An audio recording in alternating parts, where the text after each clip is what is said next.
Je crois que je viens de comprendre le véritable sens de la série Lost, et 16 ans après la fin de la série. Et c'est pas parce que je l'ai regardée une nouvelle fois, mais c'est en lisant Ainsi parlait Zarathustra de Nietzsche. Je dirais que Lost est probablement ma série préférée de tous les temps. C'est ma série doudou. Pourtant, j'avais toujours cette impression qu'il manquait une clé de lecture. Et c'est en lisant Nietzsche que j'ai eu un déclic. On parle souvent de Lost comme une série sur la science contre la foi, sur Jake contre Locke, sur les mystères de l'île. Mais je crois qu'on passe complètement à côté de ce que la série raconte vraiment. Parce que Nietzsche pose une question qui est exactement celle de Lost. Que reste-t-il de toi lorsque tout ce sur quoi tu construisais ta vie s'effondre? Lorsque Nietzsche annonce la mort de Dieu, il ne dit pas vraiment que Dieu est mort. Il dit que les grandes certitudes qui donnaient un sens à nos vies s'effondrent. Pendant des siècles, la religion expliquait pourquoi vivre. Et aujourd'hui, la science explique de mieux en mieux comment le monde fonctionne. Mais elle répond rarement à une question, comment savoir qui nous sommes vraiment? Et pour Nietzsche, la modernité a remplacé beaucoup de réponses, et sans forcément remplacer le sens. Et c'est exactement ce qui se passe dans Lost. Beaucoup disent que le crash représente un nouveau départ. Je crois que c'est un peu plus profond que ça. Le crash, finalement, ne change pas les personnages. Jake reste un chirurgien, Kate une fugitive, Sawyer reste toujours hanté par son passé. En soi, sur le papier, le crash ne retire pas leur identité. Mais il leur enlève pour moi ce qui leur permettait de ne jamais se remettre en question. En gros, l'île retire les béquilles. Il n'y a plus de carrière, plus de statut, plus de confort. Le passé est toujours là, mais ça devient impossible de continuer à fuir. Et c'est pour ça que le travail sur les flashbacks est hyper bien fait, c'est que ça nous le montre constamment. L'île agit comme un thérapeute. Elle remet chacun face à la seule personne qu'il essayait d'éviter depuis le début, lui-même. Et c'est là qu'apparaît ce que Nietzsche appelle le nihilisme. Lorsque les anciennes certitudes s'effondrent, deux chemins sont possibles. Le nihilisme passif et le nihilisme actif. Et je crois que Jake et Locke ne représentent pas la science et la religion, ils représentent deux réponses différentes à la même crise. Jake croit que tout doit être expliqué, tout doit être contrôlé, réparé. Donc sa rationalité n'est pas seulement de la science, c'est un genre d'armure.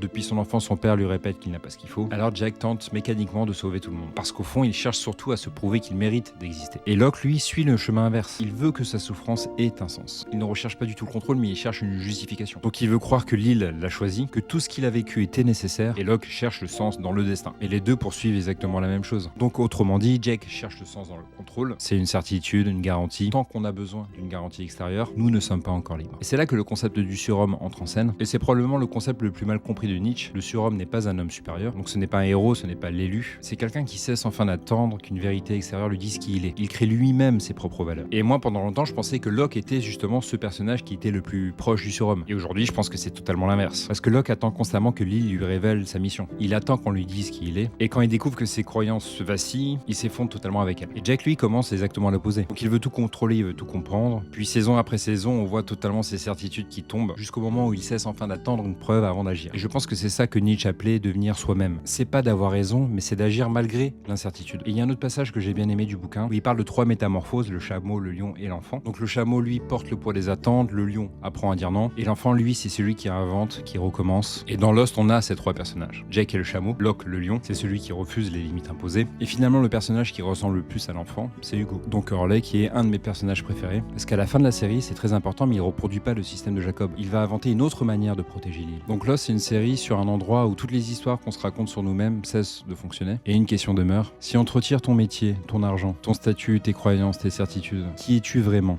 Est-ce que c'est ça qui te définit? We have to go back!